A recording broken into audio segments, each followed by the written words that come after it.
With the passage of Prop 50 on Tuesday, we are starting to see other dominoes fall with the lawsuits and some political movement heading into the 2026 midterms. Let's talk about it.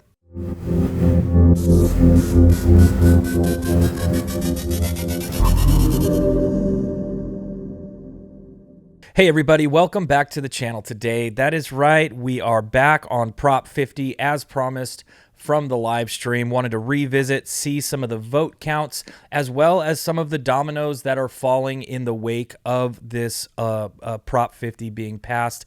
To walk us through that, we have brought back on the legislative director of CRPA. That is Rick Travis. Rick, thanks for being with us today. Thank you for having me. Absolutely. And guys, don't forget, you can find Rick on AM 590 The Answer every Saturday at 1 p.m. It's a heck of a show. So go ahead and tune in there every Saturday. He's got some great info. He hits the legislature, he hits the litigation, and he hits a lot of wildlife stuff too. So please be sure to check him out there. Other than that, guys, like, share, and subscribe. It really helps get this info out there. This is something that continues to need attention. I know that earlier this week, we went to the ballot box and we finalized the actual voting part. Now they're counting all of those votes. But they're, like I said, the lawsuits and all of the dominoes that follow afterwards, we need to continue and pay attention to this as time goes on. So please be sure to like, share, and subscribe. It really helps with the algorithms that way. So Rick, let's jump right into this. I found an article here from KTLA 5. Jacob, if you could pull that up. Let's go ahead and read through this and then discuss. It says, Proposition 50, California's answer to Republican redistricting efforts in Texas, passed overwhelmingly on Tuesday with more than 63% of the votes, and ballots are still being tallied. I always wondered how they say that. It passed with more than 63% of the votes, even though ballots are still being tallied. Either way, probably not the biggest deal. The measure, backed by Democrat Governor Gavin Newsom and party leadership, redraws California's U.S. House district to give Democrats a chance to gain 5 additional seats in Congress.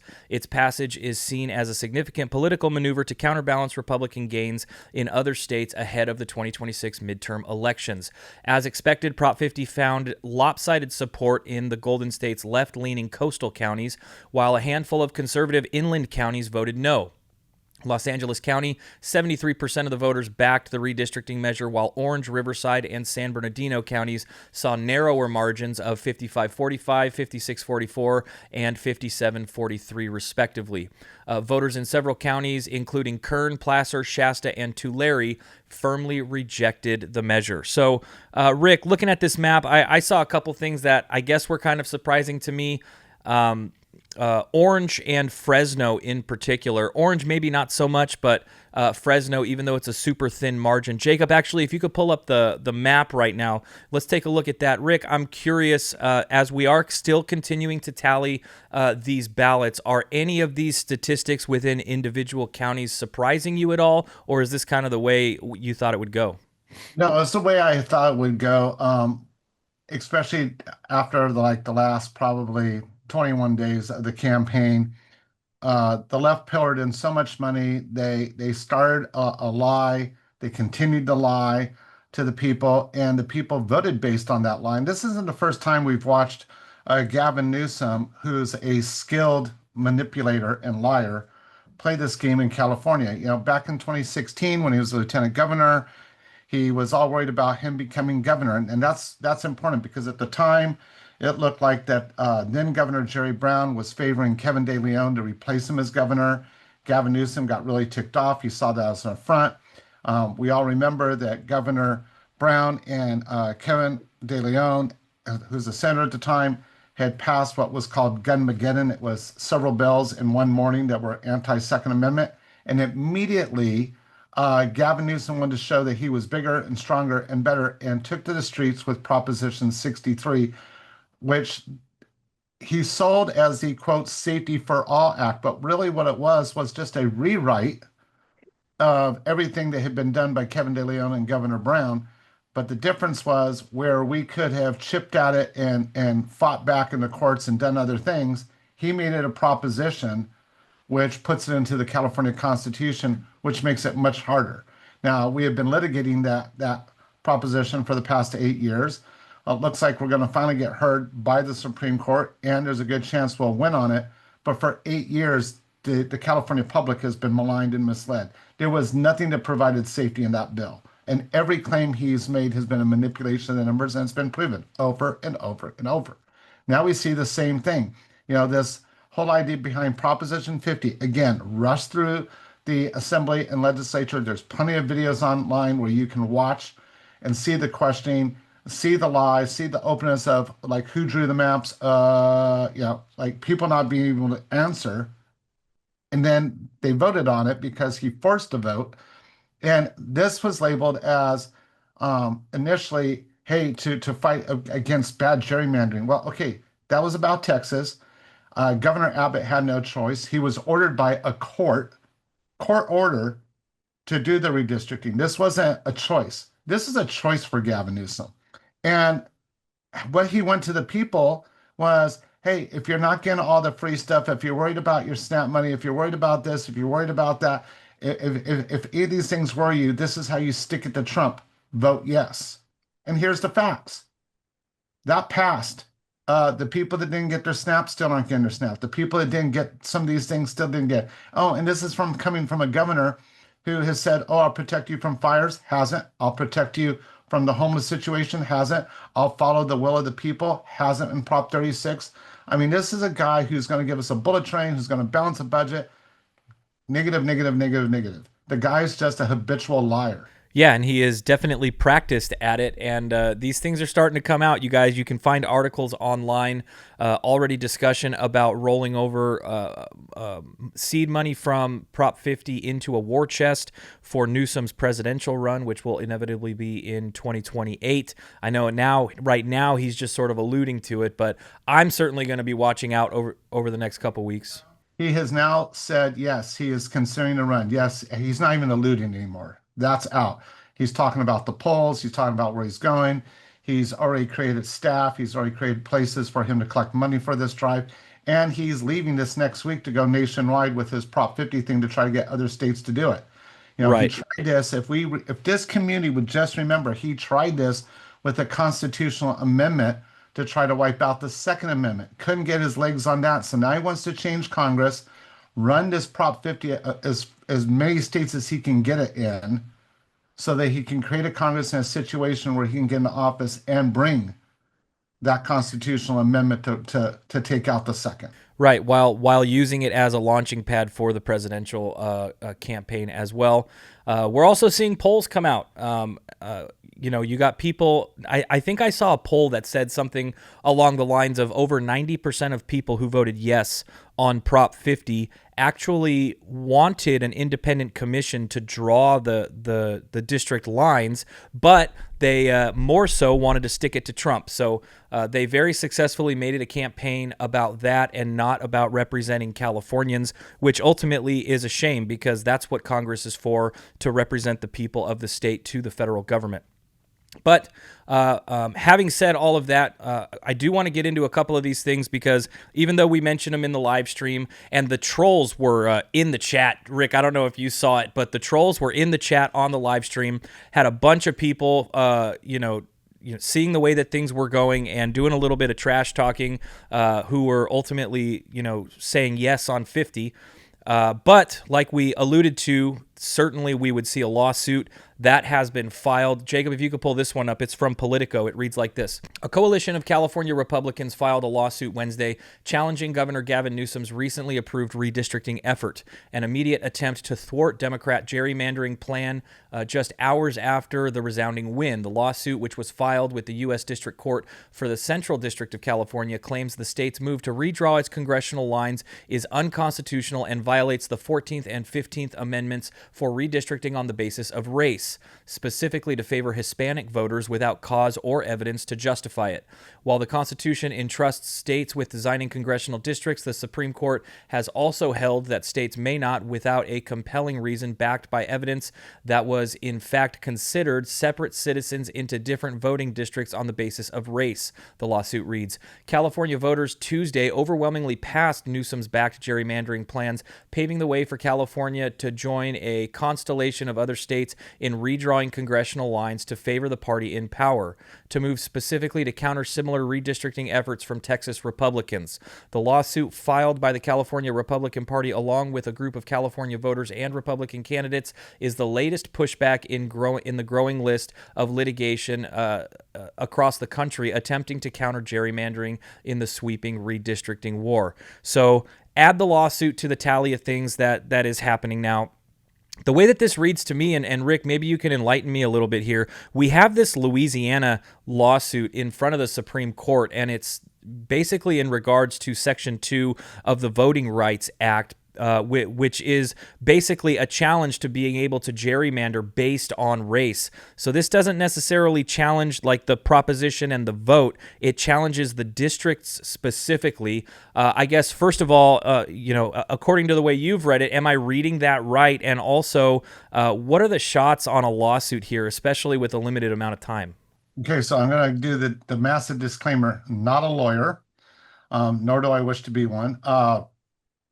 So from a legal standpoint, there's probably some nuances that neither one of us know. But I will say from a legislative standpoint, there are merits on the constitutional violations. But, it's like anything else in the courtroom. You can walk in the courtroom with a solid case with an average judge and win, with a judge that favors your position win, and with one that doesn't and lose.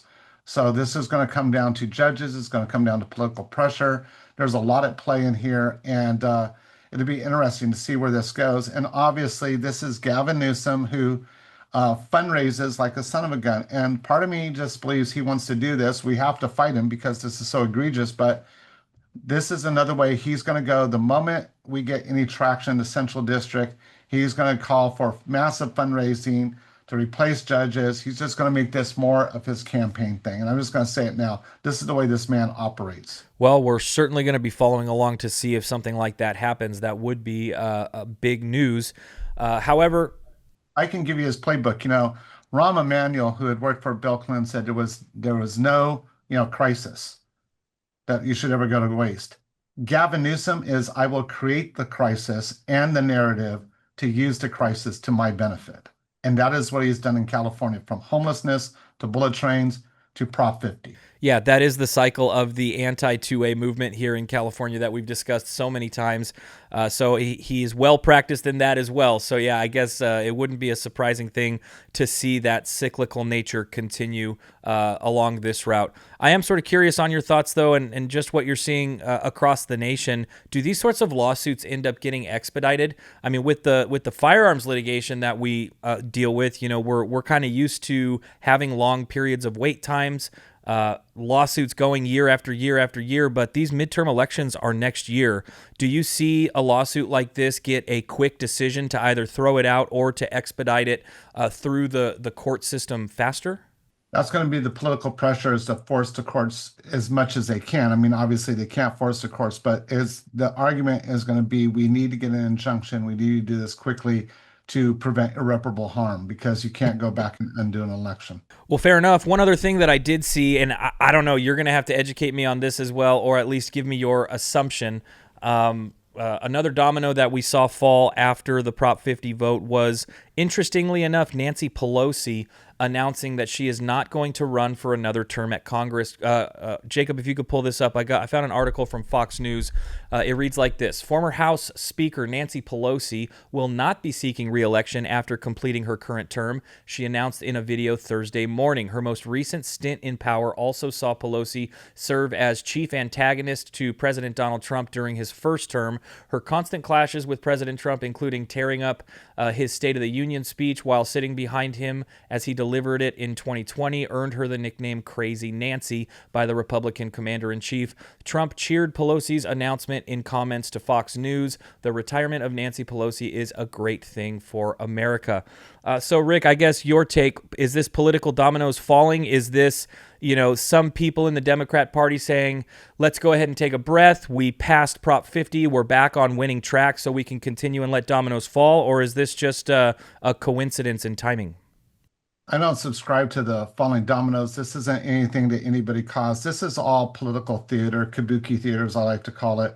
This has been long in the coming. Those of us that work up in the Capitol have seen this coming. We watched the senator from the state senator from that area working very, very hard, Senator Wiener, in setting up his campaign, doing everything. It wasn't even a shadow campaign. It's been out in the open. We've all known Nancy was going to do this. She had outlived her usefulness. You look to her district in Sacramento and what she brought from the federal level as a congressperson, a former speaker, does improve Sacramento, or is it worse off than it was when she first took office? And I think anybody with common sense looking would say, no, San Francisco is in a much worse place than it was 20 years ago. So, looking at that, it's long been her time to go. She's finally vacating the office. She has groomed Senator Wiener to replace her. He's clearly out in front of the field, and unless something weird happens, he's going to get that position. But what this does do is it creates openings for who's going to fill his position and openings in other areas. And that's why the battleground in these midterms is going to be as big as a presidential election, because this is an opportunity for us to fight back and show them how futile this is. And that's where it's going to come down to, are people going to coalesce and come together and not rely on a defunct and outdated Republican Party to do it for them? Are they actually going to gather together and say, now's the time to make a change? And we have talked a lot about Senator Wiener, as he has been a part of a lot of anti-Second Amendment legislation up in the Capitol. I guess you can't really say it's a change in tune from Nancy Pelosi, but what will be really interesting is that seat that replaces him. So we're going to have to give that a lot of thought and a lot of effort as time goes on into these midterm elections. So Rick, final thoughts. I mean, you've got some things going on in politics. You've got the aftermath of Prop 50 within this lawsuit and the final vote counts of Prop 50. What do you have to look forward to throughout the end of the year here into 2026? If we're able to get enough of the signatures to put the voting ID proposition on the primary, I think that's going to be a huge opportunity to defeat a lot of what was done in Prop 50. I think there's a lot of opportunity, like I said, for people to rise up and change this. This is not the end.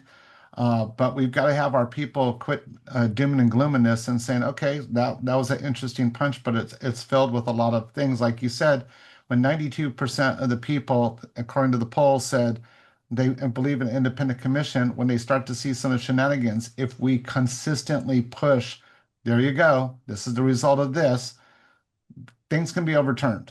Yeah, absolutely. And as far as I'm concerned, maybe this is a hot take. Maybe you'll do a quick correction here, but a win on the voter ID initiative would far outweigh the loss on Prop 50. And as far as I understand, we're about halfway there on the signatures. Guys, and Jacob, maybe we could put this in the description below. Reform California is running that campaign to get those signatures. We're about halfway there, 500,000 signatures out of the million that are needed. If you haven't done that, do that right now. Print it out, put your signature on it, mail it in. We got to get that campaign going. I'm going to challenge everybody listening to this, whether you're in California or out of California. If you really believe that what has happened is wrong, if you really believe that this entire country is worth fighting for and stopping Gavin Newsom, giving him the biggest black eye that prevents him from becoming president of the United States, then don't just sign the voter ID. Take a long form and go collect 15 other signatures and get them turned in. Get this on the ballot, because he's laughing and saying it can't happen. Let's prove him wrong. Let's deal the blow. Yeah, absolutely. I couldn't agree more. And at the end of the day, what Prop 50 did is redraw the lines. The votes still need to happen. So if you have a voter ID initiative where you have better security with the votes and the way that they are counted, this might not be 5 seats overturned for Pro 2A legislators from California. So definitely a big one there, and I agree with that challenge, Rick. And most of all, I know you're a busy guy. I appreciate you very much for sharing with us, and thanks for coming on today. Always a pleasure, Kevin. Absolutely. And guys, one more time, please be sure to like, share, and subscribe to the videos. We're trying to get this out to as many people as possible, and that is a great way to help us do it. It really feeds the algorithms. Throw comments down in the comment section below. We got plenty of them on the live stream for Prop 50. Yes on 50, no on 50 altogether is a good conversation to continue having. So please like, share, and subscribe. It really helps. Thanks again, guys. We'll see you on the next one.